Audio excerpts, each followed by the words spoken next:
فرماتے ہیں کہ میری اس نوجوان کی آہوزاری کی وجہ سے میری آنکھ کھل گئی، اس کی طلب کی وجہ سے میں اٹھا، اور فرماتے ہیں کہ میں نے سوچا بہت بڑا کوئی گناہگار آ گیا ہے۔ فرماتے ہیں کہ وہ کیا کہتا ہے، جب میں اٹھا ہوں کعبے کے قریب گیا ہوں کہ جا کے تسلی دیتا ہوں تو اس کی زبان سے جملہ نکلا، کہنے لگا یا اللہ مجھے قیامت میں ذلیل نہ کرنا، اے اللہ اگر میرے عمل اچھے نہیں تو مجھے قیامت کے دن اندھا کر کے اٹھانا، میں تیرے نیک بندوں کے سامنے کیا جواب دوں گا۔ فرماتے ہیں وہ نوجوان تڑپتا ہے، روتا ہے۔ حضرت حسن بصری فرماتے ہیں کہ میرے پہنچتے پہنچتے وہ اتنا بلند آواز سے تڑپنے لگا کہ بے ہوش ہو کے زمین پہ گرا۔ آپ فرماتے ہیں میں قریب گیا، اس نوجوان کے قریب گیا تو بڑی خوبصورت خوشبو مجھے آئی۔ فرماتے ہیں میرے دل میں خیال تھا تسلی دوں گا کہ بیٹا ٹھہر جا، میں بھی دعا کرتا ہوں، تو بھی دعا کر، اللہ بڑا مہربان ہے معاف کر دے گا۔ فرماتے ہیں جب میں نے اس نوجوان کے چہرے سے زلفیں ہٹائی، گرد صاف کی تو میرے پاؤں تلے سے زمین نکل گئی۔ یہ تو امام حسین کا بیٹا زین العابدین ہے، یہ تو امام حسین کے لخت جگر، علی المرتضیٰ کے جگر پارے جناب سیدہ فاطمہ کے نور نظر ہے، یہ تو حضرت شہر بانو شہزادی کے بیٹے ہیں۔ اتنی آہوزاری، اتنی تڑپ، اتنی بے چینی، اتنا اللہ سے تعلق۔ حضرت حسن بصری فرماتے ہیں کہ قدموں پہ گرا، پاؤں چومے۔ امام زین العابدین کی آنکھ کھلی تو کہا حسن بصری نہ کر، نہ کر، تو بزرگ ہے۔ امام زین العابدین اٹھ کے بیٹھ گئے۔ حضرت حسن بصری رحمت اللہ تعالی علیہ فرماتے ہیں میری آہ نکل گئی، آنسو میرے بہہ گئے۔ میں نے کہا زین العابدین کہاں سے دل لے کے آئے ہو تم لوگ، اور کہاں سے سنوارا ہے خدا نے تمہارے خاندان کو؟ سارا کچھ دے بھی دیتے ہو اللہ کی راہ میں، سارا کچھ لٹا بھی دیتے ہو، سارا کچھ قربان بھی کر دیتے ہو، اپنے لیے رکھتا بھی کچھ نہیں، اور پھر بھی معافیاں ہی مانگتے پھرتے ہو، پھر بھی معافیاں ہی مانگتے پھرتے ہو، پھر بھی روتے پھرتے ہو، پھر بھی بارگاہ خدا بندی کے اندر آہوزاریاں کرتے رہتے ہو۔ حضرت حسن بصری رحمت اللہ تعالی علیہ فرماتے کہ وہ زمانہ میں نے امام زین العابدین کا دیکھا۔ میرے دوستو وہ تو مٹ گئے، اکڑے رہے نا، مٹ گئے، کربلا کے بعد وہ مٹ گئے میرے امام کو مٹانے والے، لیکن امام زین العابدین میرے امام کا ایک صاحبزادہ بچہ تھا، لیکن انہوں نے روحانی خلافت کا آغاز کر دیا۔ پوری دنیا میں میرے امام زین العابدین کا فیض ہے، جسمانی بھی ہے، روحانی بھی ہے، علمی بھی ہے۔ امام زین العابدین نے زندگی پوری گزار دی ایک کونے میں لگ کے۔ امام زین العابدین کسی سیاسی کام میں کبھی مداخلت نہیں۔ حضرت امام جعفر صادق کا زمانہ آیا تو پھر بادشاہ نے بلایا امام جعفر صادق کو، اور یہ امام جعفر صادق وہ بزرگ ہے کہ حضرت امام اعظم ابو حنیفہ رحمۃ اللہ علیہ امام جعفر صادق کے مرید ہے، ان کے مرید ہے، ان کے خلیفہ ہیں۔ حضرت امام جعفر صادق کو بلایا، اور جب سیدنا امام جعفر صادق رحمۃ اللہ علیہ رضی اللہ عنہ پہنچے تو آپ نے شاندار لباس پہنا، شاندار لباس پہنا، اور اعلیٰ قسم کا جبہ پہنا، اعلیٰ قسم کی پگڑی باندھی، ہاتھ کے اندر عصا پکڑا، اور حضرت امام جعفر صادق رضی اللہ تعالیٰ عنہ کچے مکان سے نکلے لیکن ذرا باوقار ہو کے نکلے، دربار بادشاہ، دربار خلافت میں پہنچے، اپنی کھنڈی کو، اپنی چھڑی کو ہلایا۔ میں کیوں بلایا مجھے؟ وہ بادشاہ جس نے کہا تھا بلاؤ ذرا پتہ کرتا ہوں کیوں میلہ لگا رکھا ہے۔ پھر بھی بادشاہ ڈرتے رہتے ہیں، پھر بھی ڈرتے ہیں کہ اگر ان روحانی لوگوں نے اشارہ کیا تو ساری دنیا ان کے پیچھے نکل پڑے گی، بلاؤ کیوں میلہ لگائے رکھا ہے۔ جب بادشاہ کے سامنے پہنچے تو بادشاہ سے کہا کیا بات ہے، کیوں بلایا تھا مجھے؟ کہنے لگا حضور غلطی ہو گئی۔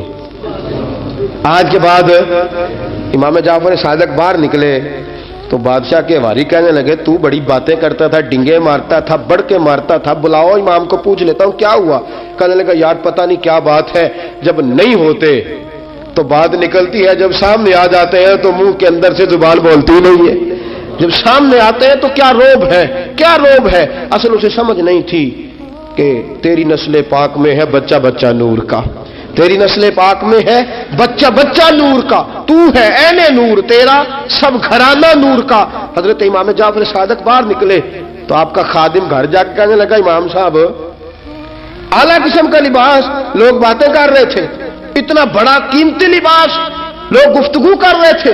تو حضرت امام جعفر صادق نے قمیض اتارا، نیچے ٹاٹ کا لباس تھا، فرمایا یہ جو اوپر پہنا ہے یہ مخلوق کو دکھانے کے لیے ہے، اور جو اندر پہنا ہے وہ رب کو دکھانے کے لیے ہے۔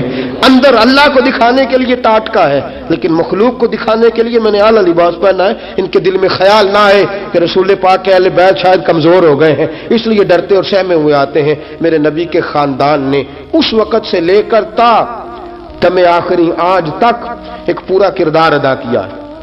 سادات کا دین میں ایک پورا کردار رہا ہے، تحریر کے معاملات میں، تقریر کے معاملات میں، تدریس کے معاملات میں سادات کا پورا کردار رہا۔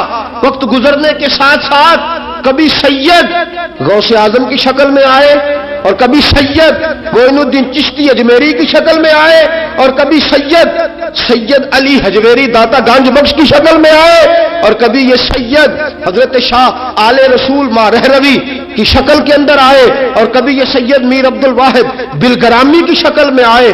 یہ سادات آتے رہے، اپنے اپنے دور میں چمکتے رہے، اپنے اپنے دور میں دین کا فریضہ سر انجام دیتے رہے۔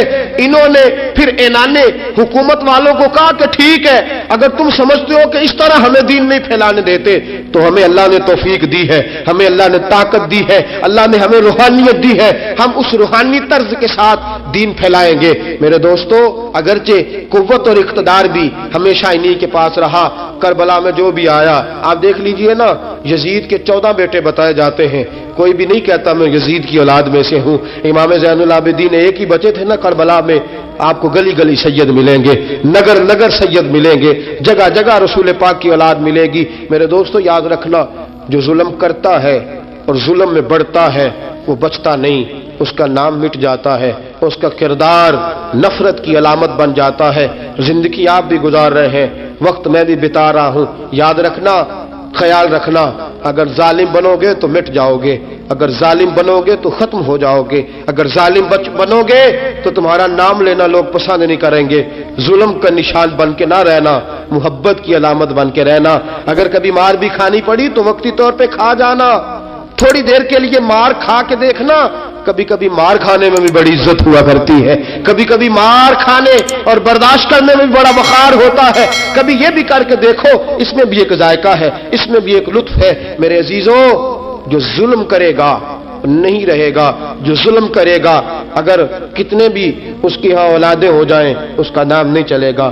جو محبت کرے گا، جو مار کھائے گا، خواجہ معین الدین چشتی نے بڑی مار کھائی، داتا علی اجمیری نے ہندوؤں سے بڑی مار کھائی، حضرت غوث پاک جیلانی کو بڑا ستایا گیا، یہ مار تو کھاتے رہے لیکن پیغام حق پہ ڈٹے رہے۔ جسے مار کھانی آ جائے، مار کھانی، بلکہ ملا رومی فرماتا ہے جسے کٹنا آ جائے وہ بچ جاتا ہے، جسے قربان ہونا آ جائے اسے عزت مل جاتی ہے۔ جو برداشت کرنا سیکھ جاتا ہے وہ محبت کی علامت بن جاتا ہے۔ میدان کربلا نے یہ سبق دیا کہ اگر وقتی طور پہ مار کھانی پڑی تو ذرا کھا کے دیکھنا، لیکن کھانا حق کے رستے میں، کھانا حق کے رستے میں۔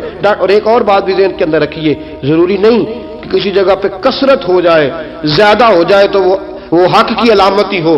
ہمیشہ کثرت حق کی علامت، اتبعوا سواد العظم والا معاملہ دوسرا ہے، لیکن کثرت ہمیشہ صداقت کی علامت نہیں ہوتی۔ یزید کے ساتھ تھے تو بہت زیادہ، لیکن کبھی بھی دل کے ساتھ انہوں نے یزید کی سپورٹ نہیں کی، تھے بہت امام حسین کے ساتھ، اس وقت تو تھوڑے تھے، لیکن ذرا آج تک دیکھیے کتنے ہیں جو امام حسین سے پیار کرتے ہیں، میدان کربلا سے لے کر آج تک۔ اور پھر کسی نے کہا تھا نا، انسان کو بیدار تو ہو لینے دو، ہر شخص پکارے گا ہمارے ہیں حسین۔ پھر دیکھنا صبح قیامت تک کتنے ہیں۔ حق کے نام پہ ڈٹ جاؤ، اگر تم ایک بھی ہوئے، دو بھی ہوئے، 10 اور 12 14 بھی ہوئے، رہنا حق پہ قائم رہنا۔ مار کھا کے دیکھنا، اس میں بھی بڑی لذت ہے۔ ظلم سے بچنا، ظلم بہت بڑا عیب ہے، ظلم بہت بڑی بیماری ہے، لگ جائے گی تو نام و نشان مٹا دے گی، ختم کر دے گی صفحہ ہستی سے ظالم کو۔ اللہ میں ہر قسم کے ظلم سے بچائے، ہمیشہ مدحت خیر الانام میں گزرے، دعا ہے یہ عمر درود و سلام میں گزرے۔ وآخر دعوانا ان الحمدللہ۔ شمر کو گرفتار کر کے لایا، مختار سقفی نے کہا کہ اس کے نا ہاتھ اور پیر باندھو، یہ پانی بند کرتا تھا میرے امام کے بچوں پر، یہ پانی بند، اور نعرے لگاتا تھا، کھڑا ہو کے کہتا تھا کہ امام پانی جانوروں کو دوں گا، درندوں پرندوں چرندوں کو دوں گا، لیکن اگر علی اصغر مانگے گا تو پھر نہیں دوں گا، علی اکبر مانگے گا تو پھر نہیں دوں گا، عباس مانگیں گے تو پھر نہیں دوں گا، اگر زین العابدین مانگیں گے تو نہیں دوں گا، سکینہ شہر بانو اور زینب کو پانی نہیں ملے گا، باقی ساری کائنات پیے گی، آپ کو نہیں ملے گا۔ یہ وہی شمر تھا گرفتار کر کے لایا، 3 دن تک پیاسا رکھا اور زبان اتنی لمبی باہر نکل آئی، العطش العطش کی آوازیں بلند کرنے لگا۔ کہا جناب اس کا کرنا کیا؟ کہا اس کے ہاتھ باندھ دو، پیر باندھ دو، اور جو بھوکے کتے ہیں نا جن کو کئی دنوں سے میں نے بھوکا رکھا ہوا ہے، وہ کتے اس پر چھوڑو، اور جب کتے اس کا گوشت نوچے تو کوفے کے بازاروں میں اعلان کرنا کہ جو نبی پاک کی اہل بیت کا گستاخ ہو اسے اسرائیل بھی جان نکالنے نہیں آتے۔ کتے نوچتے ہیں، تڑپتا ہے لیکن جان نکلتی۔ کہا آؤ دیکھو آ کے یہ ہے میت کسی بے ادب کی، منہ دکھانے کے قابل نہیں ہے، ان کے دشمن پہ لعنت خدا کی، رحم پانے کے قابل نہیں ہے۔ فرمایا دیکھو جان بھی نہیں نکل رہی۔ فرمایا یہ وہ ہے جس کو 2 گز زمین بھی نہیں مل سکی، کتوں کے پیٹوں میں اسے جگہ ملی ہے۔ یہ وہ تھا تو جناب امام حسین رضی اللہ تعالیٰ عنہ کے خاندان پہ پانی بند کرنے والا تھا۔ میرے عزیزو دیکھو حضرت محمد بن حنفیہ رضی اللہ تعالیٰ عنہ جو امام حسین کے چھوٹے بھائی تھے، جناب علی کی دوسری زوجہ کے بیٹے تھے، جناب علی کے صاحبزادے ان کے پاس بھیجے اور بھیج کے کہا کہ لو ابن سعد کا سر حسین کا بدلہ ہے اور اس کے بیٹے کا سر علی اکبر کا بدلہ ہے۔ جب محمد بن حنفیہ کے پاس پہنچے تو آپ نے فرمایا یہ کمینوں کے سر میرے بھائی کے سر کا بدلہ ہو ہی نہیں سکتے، یہ کہاں حسین کا بدلہ ہو سکتے ہیں؟ وہ حسین ابن علی، وہ حسین ابن علی، حسین ابن علی کی شان رفت کوئی کیا جانے، حسن جانے، علی جانے، نبی جانے، خدا جانے۔ وہ حسین ابن علی کہ باپ جنہ دا ہر میدان اندر لڑدا رہا سی کل ایمان بن کے، ماں جنہ دی سجدۃ النساء ہوئے تے نانا عرش تے جاوے مہمان بن کے۔ فرمایا یہ حسین کا بدلہ ہو سکتے ہیں؟ وہ خولی بن یزید، خولی بن یزید جس نے امام حسین کا سر کاٹا تھا، پتہ چلا نا، دیکھیں نا امام حسین کو کتنے موقع ملے تھے کربلا سے جانے کے، پہلے موقع پر ہی اور بن یزید نے کہا کہ امام آپ جانا چاہیں تو میں رستے کھول دیتا ہوں، آپ تشریف لے جائیں۔ امام حسین نے فرمایا میں علی کا بیٹا ہوں، دوڑوں گا نہیں، میں دوڑوں گا نہیں، میں نہیں جانے والا۔ خولی بن یزید دوڑ گیا، کوفہ چھوڑ کے دوڑ گیا اور کسی دور دراز علاقے میں جا کے ڈیرا لگا لیا۔ پھر وہاں سے واپس آیا کہ کسی نے کہا امن ہو گیا، آ گیا دوبارہ کوفے۔ مختار کو پتا چلا کہ آ گیا ہے، پھنس گیا ہے، گھر پہنچ گیا ہے۔ اس کی بیوی جو تھی نا خولی بن یزید کی، بڑی محبت کرتی تھی نبی پاک کے خاندان کے ساتھ، حضور کے خاندان کے ساتھ بڑی محبت کرتی تھی، اور محبت والوں کا انداز پتہ کیا ہے؟ رنگے چمن پسند، نہ پھولوں کی بو پسند، ہم کو ہے وہ پسند جسے آئے تو پسند۔ یہ انداز ہے، انداز محبت یہ ہے کہ نبی پاک کا غلام نہ ہو، سگا چچا بھی ہو تو مانتے نہیں، غلام نہ بنے، سگا چچا بھی ہو تو مانتے نہیں، اور نبی پاک علیہ السلام کا غلام ہو، چاہے حبش کا رہنے والا بلال ہی کیوں نہ ہو، سردار مانتے ہیں۔ یہ انداز محبت ہے۔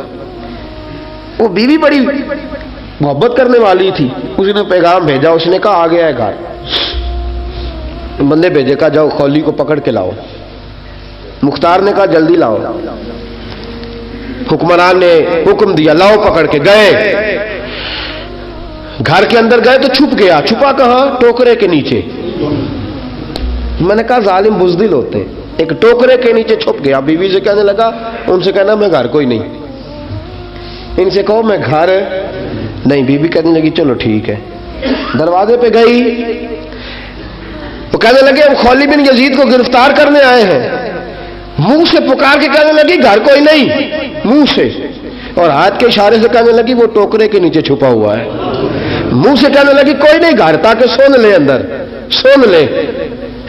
منہ سے کہنے لگی کوئی نہیں، ہاتھ کے اشارے سے کہنے لگی چھپا ہوا ہے ٹوکرے کے نیچے۔ گئے، جا کے ٹوکرا ہٹایا، اپنے پاس بہت ساری دولتیں اور جائیدادیں وہ ساری دے دی۔ کہنے لگا یہ میرے پاس کتنا پیسہ ہے، یہ بہت سے کاغذات ہیں، یہ کتنے زیورات ہیں، لے لو، مجھے چھوڑ دو۔ انہوں نے کہا وہ حکومت کدھر ہے جس کے لیے تم نے حسین کا سر کاٹا تھا؟ کدھر ہے وہ تمہارے تخت اور کدھر گئی وہ تمہاری سلطنتیں، اور کدھر گئی وہ تمہاری دولت اور اقتدار، اور کدھر ہے وہ تمہارا اسلحہ جس کی بنیاد پر تم نے رسول پاک کا خون میدان کربلا میں بہایا تھا، وہ ہمارے سامنے لے کے آ۔ کہنے لگا یہ تھوڑے سے انعامات جو میں نے اکٹھے کیے تھے، یہ دنیا کی گندی دولت، اس کے لیے میں نے میدان کربلا میں امام حسین کا مبارک سر، مبارک تن سے جدا کیا تھا، لے لو، مجھے چھوڑ دو۔